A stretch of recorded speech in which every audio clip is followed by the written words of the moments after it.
कैसे हो आप सभी लोग? मैं आशा करती हूँ आप बहुत अच्छे हैं। और ये क्लास बहुत खास होने वाली है क्योंकि आज इस क्लास में देखेंगे ऋग वैदिक काल, उत्तर वैदिक काल।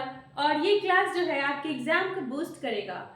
तो स्टूडेंट्स, ये जो क्लास है एसएससी, सीजीएल, एमटीएस और सीएचएसएल जितने भी एग्जाम की तैयारी करते हो जिसमें जीके जीएस आते हैं उन एसएससी, सीजीएल, सीएचएसएल, एमटीएस जिस एग्जाम की तैयारी करते हो जिसमें जीके जीएस के पोर्शन आते हैं उन सारे बच्चों के लिए, ठीक है।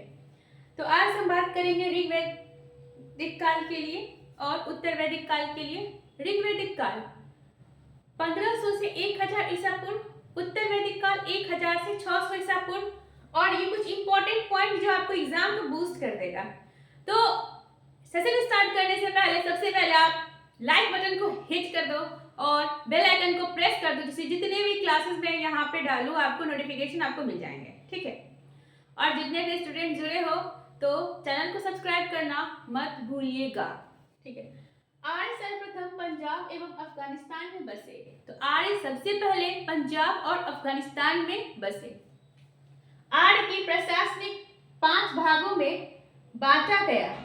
आर्य का जो प्रशासनिक जो था 5 भाग में बांटा गया। कुल, ग्राम, वेश, जन, राष्ट्र। किसमें? कुल, ग्राम, वेश, जन, राष्ट्र। और राज अधिकारियों में पुरोहित एवं सेनानी प्रमुख थे। कौन थे पुरोहित और सेनानी? सबसे ज्यादा टॉप पे थे, ठीक है। सभा समिति राजा को सलाह देने वाली संस्था थी। तो राजा को कौन सलाह देता था? सभा और समिति। तो राजा को कौन सलाह देते थे? सभा और समिति। और आर्य जो समाज जो थे वो पितृ प्रधान थे। कौन से प्रधान थे बाबू? पितृ प्रधान थे। आर्य का सर्वाधिक प्रिय देवता इंद्र और प्रिय पशु घोड़ा। सर्वाधिक प्रिय देवता इंद्र और सर्वाधिक प्रिय पशु घोड़ा। आर्य द्वारा खोजी गई धातु लोहा थी।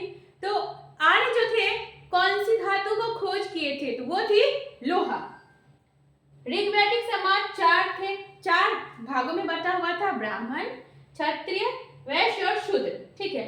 तो ये सब पॉइंट आपके एग्जाम को बूस्ट करेगा एंड बहुत इंपॉर्टेंट पॉइंट है एज ऑल वी नो, क्योंकि 1 से 2 नंबर के क्वेश्चन के लिए एक पॉइंट जो इंपॉर्टेंट होते हैं एग्जाम के लिए। एंड कौन सी टॉपिक इंपॉर्टेंट है आपकी परीक्षा के लिए? तो मैं कहूंगी कि आप PYQ से अवेयर हो जाइए, बार बार इसको सॉल्व करिए एंड तभी आपको आइडिया लगेगा कि this point is important for this all this examination, ठीक है। एंड पढ़ने को तो बहुत कुछ होता है but PYQ is a direction to excel in your examination, okay. तो आप PYQ जिस भी परीक्षा की तैयारी करते हो PYQ सॉल्व करो एंड उससे आपको एक आइडिया लग जाएगा कि किस तरह के क्वेश्चन एग्जाम में आते हैं, ठीक है। तो सबसे पहले आप क्या करो कि जिस भी परीक्षा की आप तैयारी करते हो तो PYQ सॉल्व करो, ठीक है। पिछले 5 से 6 साल की PYQ इनफ है एंड उससे आपको पैटर्न और आइडिया लगेंगे कि किस टाइप के प्रश्न हमारे एग्जाम में पूछे जाते हैं एंड आप उसको प्रैक्टिस करिए and practice is the key of success, ठीक है। तो हम कहेंगे कि आप किसी भी टॉपिक को आप तभी समझ सकते हो जब तक उसका PYQ आप बनाओगे, ठीक है। ऐसे पढ़ने के लिए हमारे पास बहुत कुछ होते हैं लेकिन हिसाब से PYQ is the best source. तो जितने भी वीडियो यहाँ पे अपलोड किए हैं जाइए देखिए, दोस्तों तक शेयर जरूर करिएगा, बेल आइकन को प्रेस जरूर कर दीजिएगा और लाइक बटन को हिट करना नहीं भूलिएगा, ठीक है। Thank you student. जय भीम, जय अम्बेडकर साहब जी की जय हो। Thank you.